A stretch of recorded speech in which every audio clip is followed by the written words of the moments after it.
Electrical engineering ਦੇ ਕੀ points ਪੜ੍ਹਦੇ ਪਏ ਸੀ ਤੇ ਇਹਦੇ ਵਿੱਚ ਆਪਾਂ ਡੀਸੀ ਮੋਟਰਸ ਦੇ ਕੀ ਪੁਆਇੰਟ ਪੜ੍ਹਨੇ ਸ਼ੁਰੂ ਕੀਤੇ ਸੀ। ਕੀ ਪੁਆਇੰਟਸ ਦਾ ਮਤਲਬ ਕਿ ਜਿਹੜੇ ਮੇਨ ਪੁਆਇੰਟਸ, ਓਕੇ।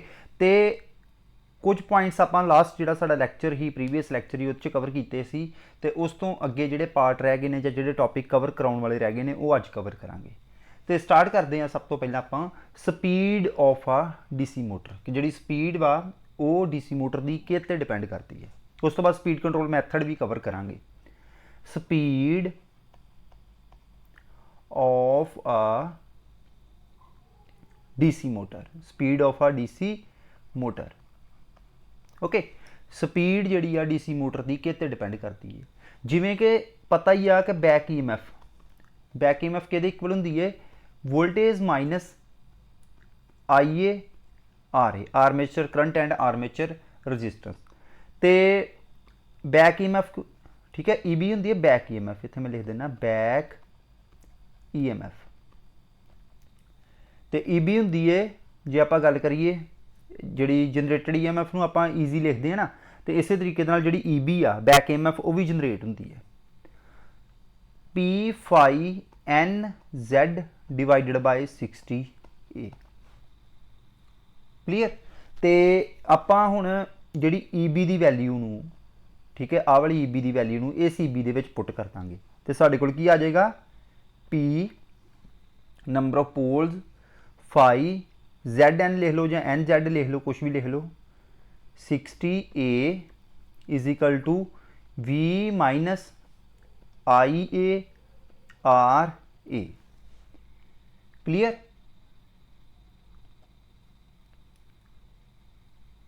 ओके। हुण इहदे विच किहड़ियां-किहड़ियां चीज़ां कॉन्सटेंट ने, नंबर ऑफ पोल्स कॉन्सटेंट ने, उस तो बाद number of armature conductor constant ने, उस तो बाद साडे कोल 60 कॉन्सटेंट है, दैन नंबर ऑफ पैरेलल पास, ये सारे की ने कॉन्सटेंट ने इहदे विचों। ओके। आपां हुण स्पीड की गल करनी ना, स्पीड नूं आपां इधर रहन दीए, स्पीड एन जी आ वो इस साइड पर रह गई है,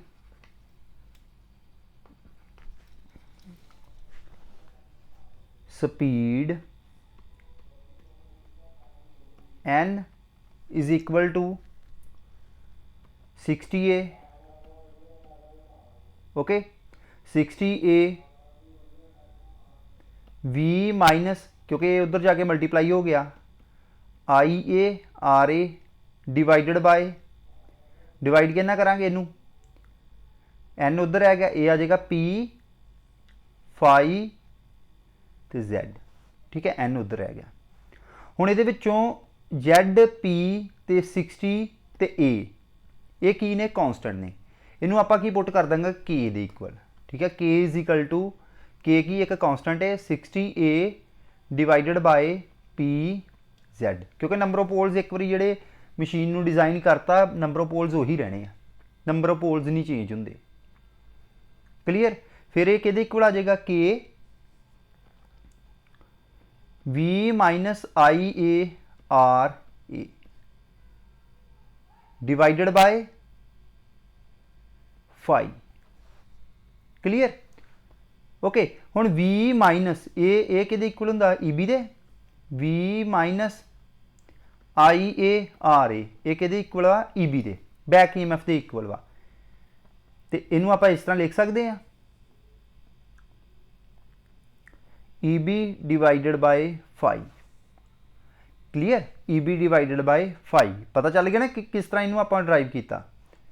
तो फिर स्पीड किहदे इक्वल हो जाएगी, जे आप प्रोपोर्शनैलिटी का साइन हटा दिए, ठीक है, जे आप इनू हटा दिए, के नू हटा देंगे, कॉन्सटेंट जोड़ा वा कॉन्सटेंट नू हटा देंगे तो फिर प्रोपोर्शनैलिटी का साइन आ जाएगा, तो एक प्रोपोर्शनल आ जाएगा, बैक ईएमएफ दे प्रोपोर्शनल है, स्पीड डीसी मोटर की तो फ्लक्स दे इनवर्सली प्रोपोर्शनल है।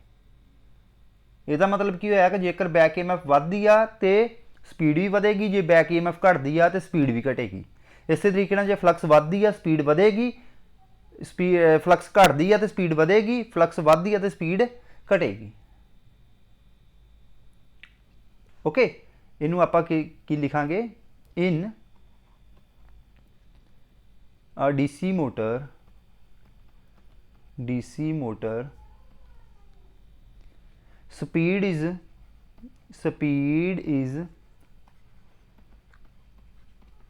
directly proportional to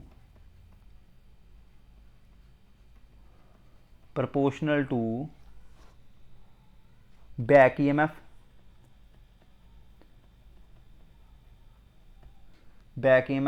and inversely proportional to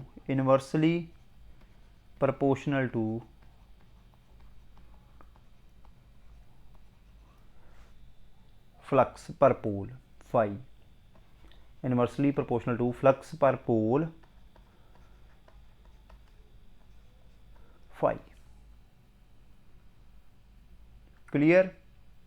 okay, इस दिक्कत तो नहीं कोई। हुण आपां स्पीड रिलेशनस देख लीए। स्पीड रिलेशनस की होंदे कई बारी ना सानू मतलब एक स्पीड दे देणगे, ठीक है, ਜਾਂ मतलब करंट दस देणगे कि पहला करंट इन्ना ही, बाद विच करंट इन्ना करता, हुण स्पीड दसो किन्नी होएगी, ਜਾਂ फ्लक्स दस देणगे। वो आपां रिलेशनस हुण देखने आ। Speed relations,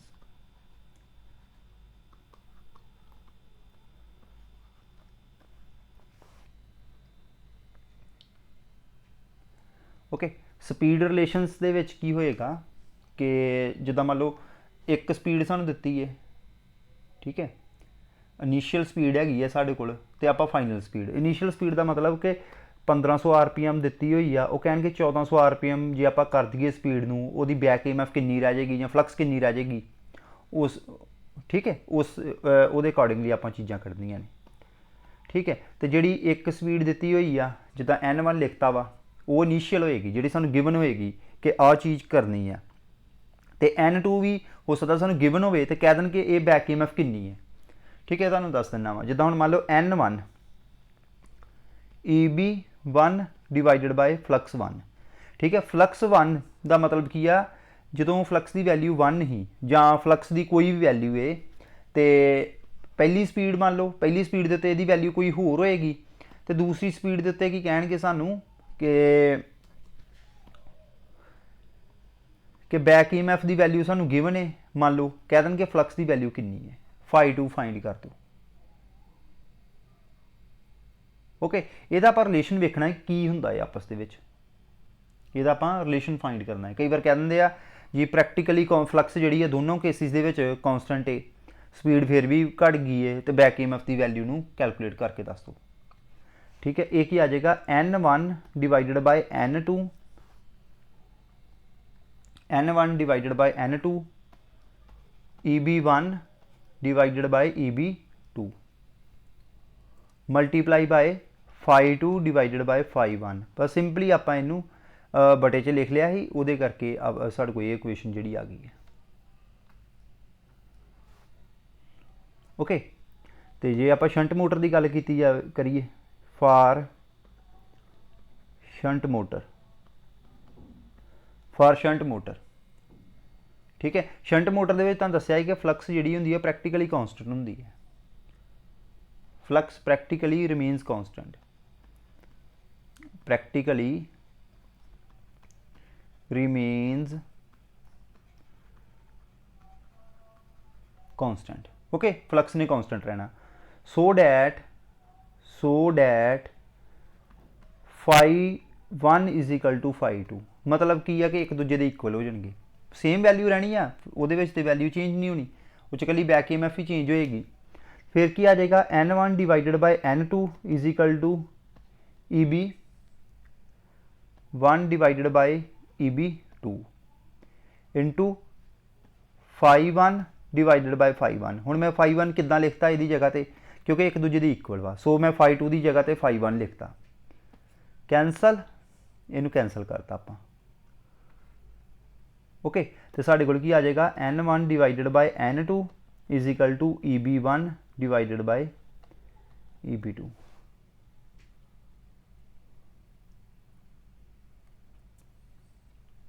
okay, for series motor, for series motor, for series motor. हुण इस केस दे विच की होएगा N1 divided by N2 is equal to EB1 divided by EB2 multiply by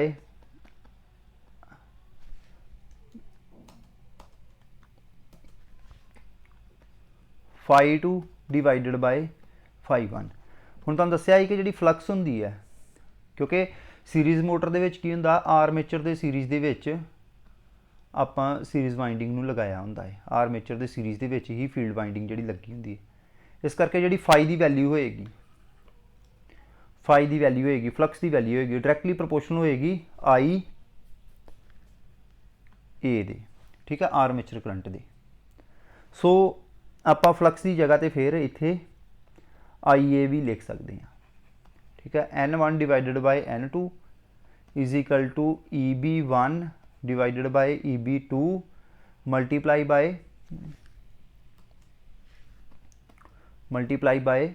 IA2 divided by IA1। इतों सानू की पता चलिया कि जेकर सानू करंट की वैल्यू दिती होवे, फ्लक्स की वैल्यू नहीं भी गिवन, फिर भी आप मतलब स्पीड नू कर सकते हैं। मतलब जे स्पीड 1 कढ़न की जरूरत पै जाए या स्पीड 2 की, ये सानू जे इत्थे ये घट तो घट भी 3 वेरीएबल दिते होणगे, जे 3 नहीं या फिर 5 दिते होणगे, फिर एक चीज़ कह देंगे फाइंड कर दो तो फाइंड कर लाँगे आप। ओके, नैक्सट है speed regulation. Speed regulation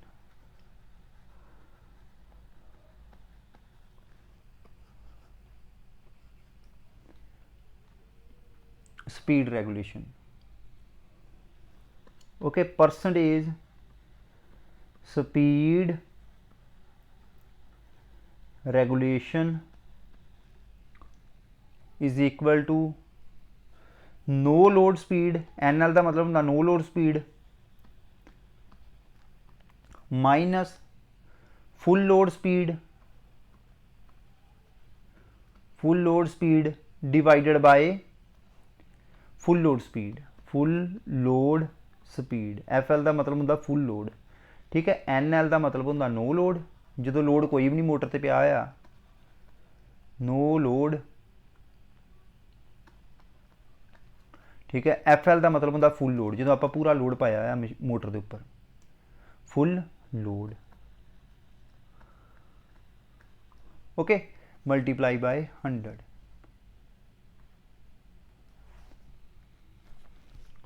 clear, इनू आप इस तरह भी लिख सकते हैं, no load minus full load divided by full load into 100।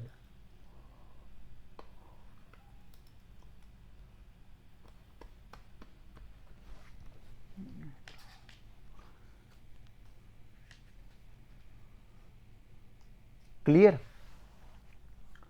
हुण आपां स्पीड कंट्रोल मैथड देख लीए किहड़े-किहड़े हुंदे ने, ठीक है। स्पीड कंट्रोल मैथड, इनू आप हैडिंग देने हैं speed control of DC Motors, ठीक है। जिहड़ियां मेन मोटर आप इंडस्ट्री यूज़ करते हैं वो किहड़ी करते हैं, सीरीज़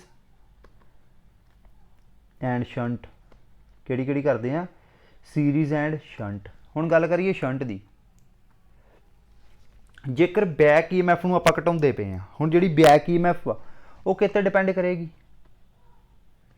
बैक EMF करंट ते डिपेंड करेगी या वोल्टेज ते डिपेंड करेगी। करंट किहड़ा IA, ठीक है ना, या करंट ते डिपेंड करेगी या फिर आप वोल्टेज ते डिपेंड करेगी बैक EMF। जे दोवां चों कोई चीज़ भी घटदी है तो बैक EMF इफेक्ट होएगी। ओके, तो उन्होंने आप हुण डिस्कस करना है।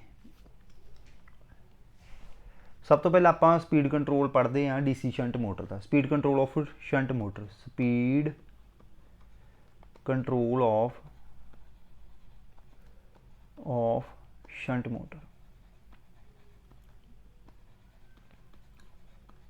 मोटर, ठीक है। दो मैथड ने ये, एक होंदा फ्लक्स कंट्रोल मैथड या field control method. Field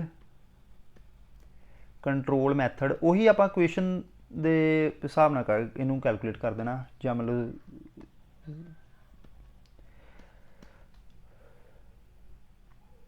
okay ਜਦੋਂ ਆਪਾਂ ਫੀਲਡ ਕੰਟਰੋਲ ਮੈਥਡ ਦਾ ਮਤਲਬ ਕੀ ਆ ਫੀਲਡ ਦੇ ਸੀਰੀਜ਼ ਦੇ ਵਿੱਚ ਇੱਕ ਰਜਿਸਟੈਂਸ ਐਡ ਕਰ ਦਾਂਗੇ ਕਰਤੀ ਬਸ ਇਹ ਰਜਿਸਟੈਂਸ ਹੋਏਗੀ ਵੇਰੀਏਬਲ ਇਹ ਵੇਰੀਏਬਲ ਰਜਿਸਟੈਂਸ ਹੈ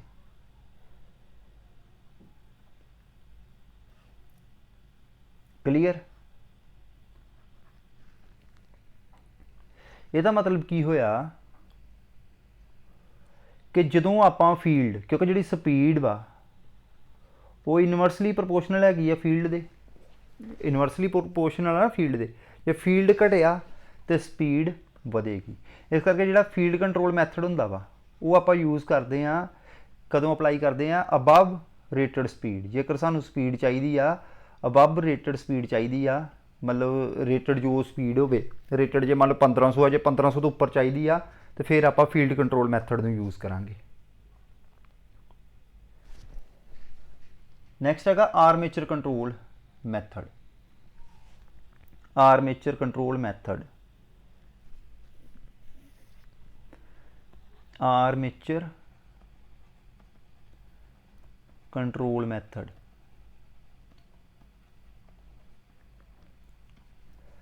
ਓਕੇ ਹੁਣ ਆਰਮੇਚਰ ਕੰਟਰੋਲ ਮੈਥਡ ਦੇ ਵਿੱਚ ਕੀ ਕਰਨਾ ਆਪਾਂ ਬੈਕ ਈਐਮਐਫ ਨੂੰ ਕੰਟਰੋਲ ਕਰਨਾ ਹੁੰਦਾ ਹੈ ਠੀਕ ਹੈ ਇਸ ਕਰਕੇ ਕੀ ਕਰਾਂਗੇ ਆਪਾਂ ਆਰਮੇਚਰ ਦੇ ਸੀਰੀਜ਼ ਦੇ ਵਿੱਚ ਇੱਕ ਰੈਜ਼ਿਸਟੈਂਸ ਨੂੰ ਐਡ ਕਰ ਦਾਂਗੇ ਇੱਕ ਰੈਜ਼ਿਸਟੈਂਸ ਕਿੱਥੇ ਐਡ ਹੋਗੀ ਆਰਮੇਚਰ ਦੇ ਸੀਰੀਜ਼ ਦੇ ਵਿੱਚ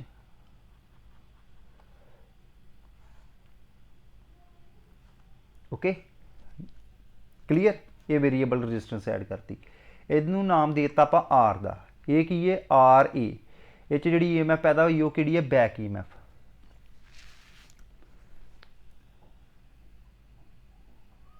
ਓਕੇ ਤੇ ਇਹਦੇ ਵਿੱਚ ਸਿੰਪਲੀ ਕੀ ਕਰਾਂਗੇ ਆਪਾਂ ਬੈਕ ਈਐਮਐਫ ਦੇ ਡਾਇਰੈਕਟਲੀ ਪ੍ਰੋਪੋਰਸ਼ਨਲ ਸਪੀਡ ਜਿਹੜੀ ਆ ਡਾਇਰੈਕਟਲੀ ਪ੍ਰੋਪੋਰਸ਼ਨਲ ਕਿਹਦੇ ਆ ਬੈਕ ਈਐਮਐਫ ਦੇ ਈਬੀ ਦੇ ਤੇ ਈਬੀ ਕਿਹਦੇ ਇਕੁਅਲ ਹੁੰਦਾ ਹੈ ਵੀ minus I A R A ਹੁਣ ਰੈਜ਼ਿਸਟੈਂਸ ਕਿੰਨੀਆਂ ਗਈਆਂ 2 मतलब लॉस वध गए सिंपल ठीक है I A R A plus R ठीक है जिहदे नाल की हो जाएगा बैक ईएमएफ घट जाएगी क्योंकि लॉस जो वोल्टेज के विचों माइनस होए तो बैक ईएमएफ घट गई तो बैक ईएमएफ घटन दे नाल क्योंकि जिहड़ी स्पीड वा डायरैक्टली प्रोपोर्शनल हैगी बैक ईएमएफ ते ओके बैक ईएमएफ घटन दे नाल की होएगा कि जिहड़ी साडी स्पीड भी घट जाएगी जो सानू स्पीड घट चाहिदी आ रेटेड स्पीड तो मतलब बिलो रेटेड स्पीड जे सानू चाहिदी आ ठीक है आप इत्थे लिख सकते हैं दिस मैथड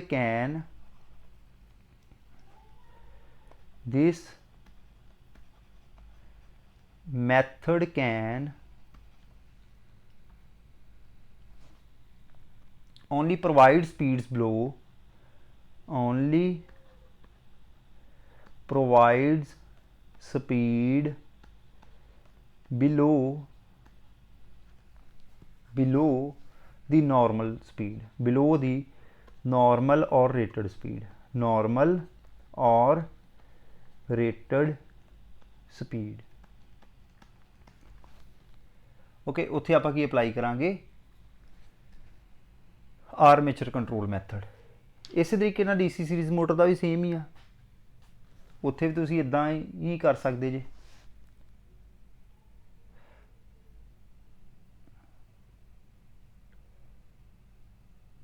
क्लीयर सिंपली इस तरीके दे नाल तुसीं फ्लक्स नूं कंट्रोल करके स्पीड वध लै सकते जे डीसी सीरीज मोटर के केस दे विच भी जेकर तुसीं आर्मेचर नूं कंट्रोल करोगे आर्मेचर करंट नूं कंट्रोल करदे जे ਜਾਂ आर्मेचर कह लो कि बैक ईएमएफ ਨੂੰ कंट्रोल करते जे तो बिलो रेटेड स्पीड ਤੁਹਾਨੂੰ मिल जाएगी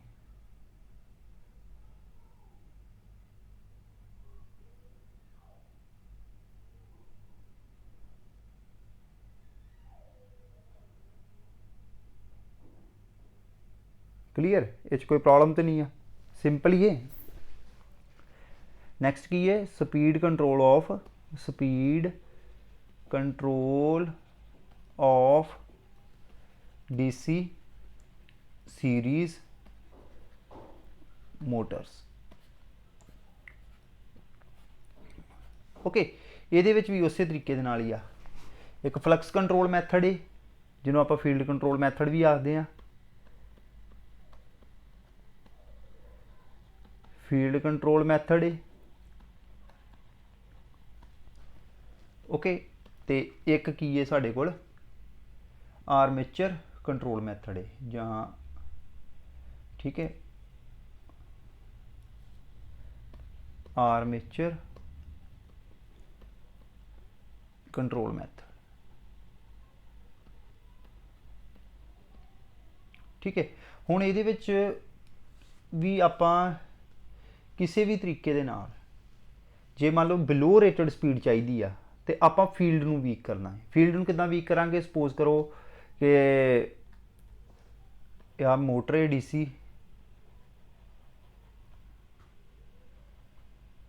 ते इहदे सीरीज़ दे विच एक फील्ड लगा होया है। ओके, इत्थे आपां एक टैपिंग कर दांगे। टैपिंग दे नाल की आपां फ्लक्स नूं कंट्रोल कर लांगे। टैपिंग दा मतलब की हुंदा कि MMF किहदे इक्वल हुंदी है? N इंटू आई दे। MMF किहदे इक्वल हुंदी है? N इंटू आई दे। तो जे नंबर ऑफ टर्नस घटणगियां तो MMF घटेगी, तो जे MMF घटी तो फ्लक्स घट जाएगी।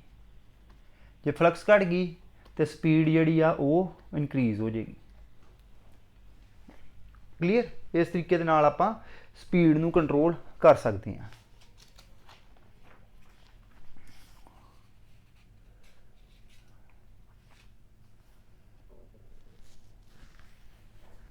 क्लीयर?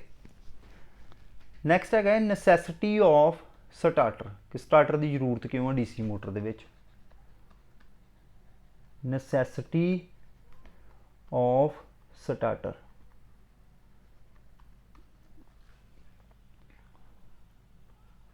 ठीक है। डीसी मोटर दे विच ना आपां स्टार्टर नूं यूज़ करते हैं। जे आपां स्टार्टर नूं ना यूज़ करांगे, जिहड़ी साडा स्टार्टर है, जिहड़ी साडी मोटर है वो डैमेज हो जाएगी, सड़ जाएगी। ਉਹਦਾ ਹੁਣ ਕਾਰਨ ਸਮਝਾਂਗੇ कि वो मोटर क्यों सड़ जाती है, की रीज़न है। ਹੁਣ देखो ਜਿਹੜਾ आर्मेचर करंट है, क्योंकि ਜਿਹੜਾ करंट है उन्ने ही लॉसिस करने आ, ਉਹੀ लॉसिस का कारण बनेगा। तो एक ਇਹਦੀ इक्वेशन जे ਆਪਾਂ ਵੇਖੀਏ की ਹੁੰਦੀ है EB डिवाइडेड बाय R है। सपोज करो क्योंकि ਜਿਹੜਾ आर्मेचर ਹੁੰਦਾ ਵਾ ਉਹਦੀ ਜਿਹੜੀ ਵਾਈਂਡਿੰਗ ਦੀ ਰੈਜ਼ਿਸਟੈਂਸ ਹੁੰਦੀ ਹੈ ਬਹੁਤ ਘੱਟ ਹੁੰਦੀ ਹੈ। ਆਰਮੇਚਰ ਦੀ ਜਿਹੜੀ ਵਾਈਂਡਿੰਗ ਦੀ ਰੈਜ਼ਿਸਟੈਂਸ ਹੁੰਦੀ ਹੈ ਇਹ ਬਹੁਤ ਜ਼ਿਆਦਾ ਘੱਟ ਹੁੰਦੀ ਹੈ। मान लो पॉइंट्स ਦੇ ਵਿੱਚ ਹੀ ਹੁੰਦੀ ਹੈ। ਚਲੋ ਆਪਾਂ ਫਿਰ ਵੀ एग्जांपल ਦੇ ਲਈ ਆਪਾਂ 1 ओम ਲੈ ਲੈਂਦੇ ਆ। RA ਦੀ ਵੈਲਿਊ ਕਿੰਨੀ ਲੈ ਲਈਏ? 1 ओम। ਹੁਣ ਸਟਾਰਟਿੰਗ ਦੇ ਵਿੱਚ ਜਿਹੜਾ ਕਰੰਟ ਹੁੰਦਾ ਹੈ, ਜਦੋਂ ਕਰੰਟ ਵਾਈਂਡਿੰਗ ਦੇ ਵਿੱਚੋਂ ਫਲੋ ਕਰੇਗਾ, ਜੇ ਆਪਾਂ ਫੁੱਲ ਕਰੰਟ ਦੇ ਦਾਂਗੇ ਮਸ਼ੀਨ ਨੂੰ ਤੇ ਸਟਾਰਟਿੰਗ ਦੇ ਵਿੱਚ ਮੋਟਰ ਖੜੀ ਹੈ ਨਹੀਂ ਘੁੰਮ ਰਹੀ ਹੁੰਦੀ ਤੇ ਉਹ ਜ਼ਿਆਦਾ ਕਰੰਟ ਜਿਹੜਾ ਵਾ ਡਰਾ ਕਰੇਗੀ। ਜਦੋਂ ਉਹਨੇ ਜ਼ਿਆਦਾ ਕਰੰਟ ਡਰਾ ਕੀਤਾ, ਕਿਉਂਕਿ ਸਟਾਰਟਿੰਗ ਦੇ ਵਿੱਚ ਜਿਹੜੀ ਬੈਕ EMF ਦੀ ਵੈਲਿਊ ਹੁੰਦੀ ਆ ਉਹ ਹੁੰਦੀ ਹੈ 0। बैक EMF की वैल्यू कितनी होंगी है? 0। तो जो सारा करंट है ना, फुल लोड करंट जोड़ा वा वो वाइंडिंग के फ्लो कर जाएगा। तो जो ज़्यादा करंट फ्लो कर गया तो IA² R वो हीट लॉस हो जाएंगे। हीट लॉस हो गए, उन्हें की करना? मशीन नूं साड़ देना है, मशीन नूं डैमेज कर देना है, साड़ी जी मोटर वा वो सड़ जाएगी। तो जोड़ा साड़ा स्टार्टर होंदा है जस्ट एक रजिस्टेंस होंदी है सीरीज़ दे विच, आर्मेचर दे सीरीज़ दे विच, होर कुछ नहीं है। ठीक है, आर्मेचर की सीरीज़ दे विच एक रजिस्टेंस ऐड की है।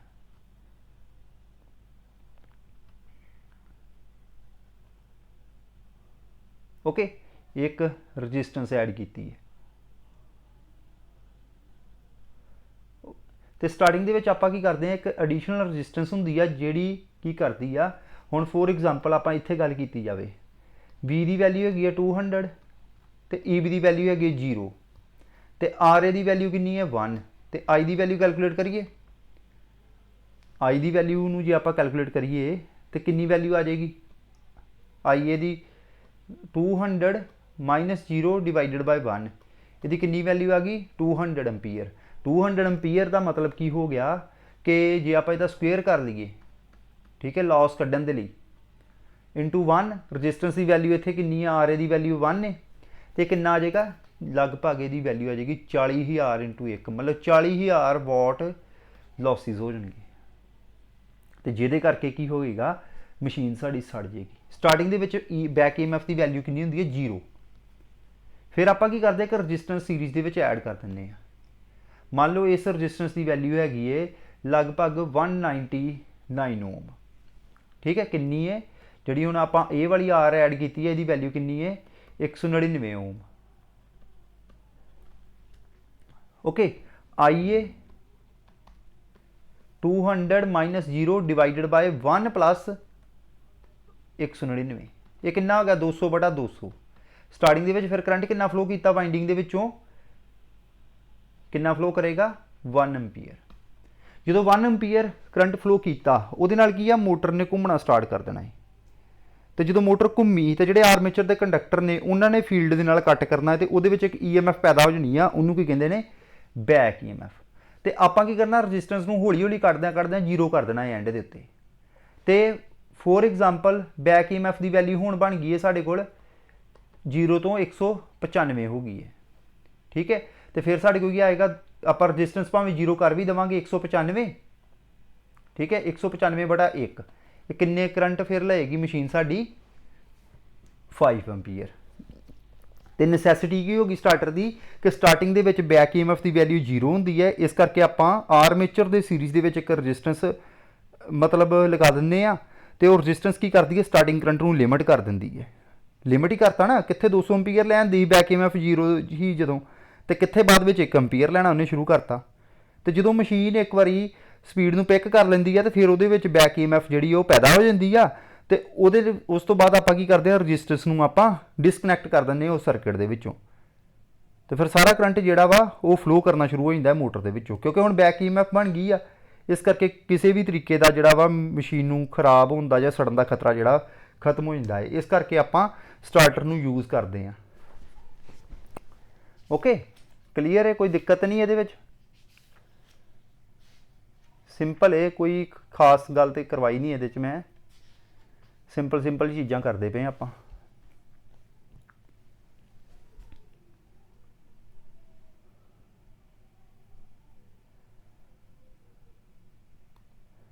ठीक है, उस तो बाद एक टॉपिक है आर्मेचर रिएक्शन।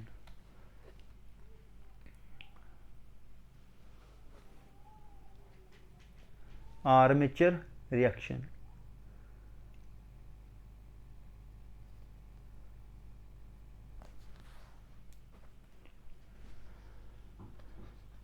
आर्मेचर रिएक्शन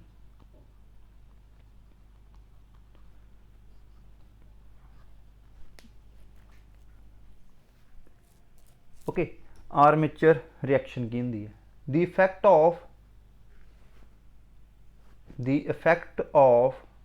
साढ़े को दो फील्ड होंगे है ना, एक तो दसिया बैक EMF, जो बैक EMF करके सर्किट के विचों करंट फ्लो करेगा, आर्मेचर के विचों भी करंट फ्लो करना ही आ, वो भी कोई ना कोई फील्ड बनाएगा ही। The effect of armature field on armature field और फ्लक्स ऑन मेन फील्ड और flux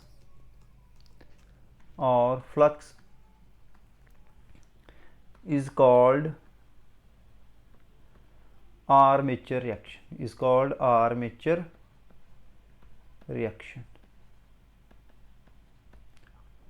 simple. Okay, armature reaction के ना दो इफैक्ट होंगे आ, एक होंदा वा cross magnetizing effect,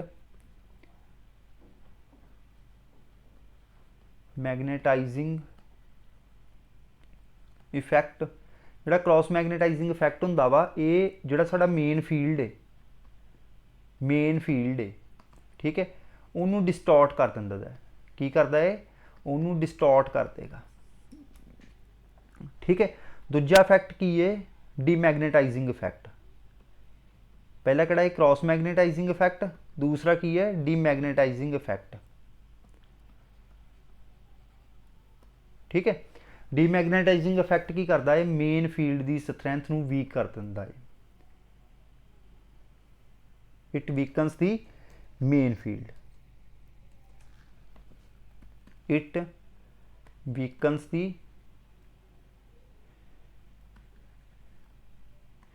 main field. ठीक है, ये दो इफैक्ट ने।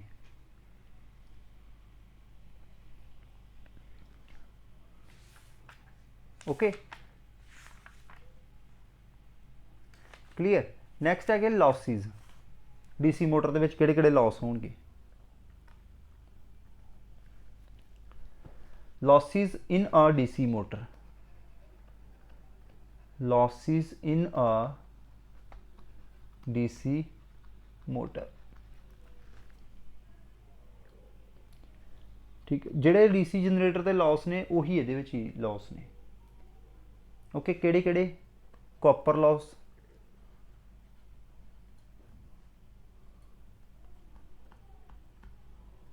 कॉपर लॉसिज, उस तो बाद mechanical losses, mechanical losses, then iron losses, iron losses, ये लॉसिज होंगे। ठीक है, नैक्सट है efficiency. Efficiency of a DC motor,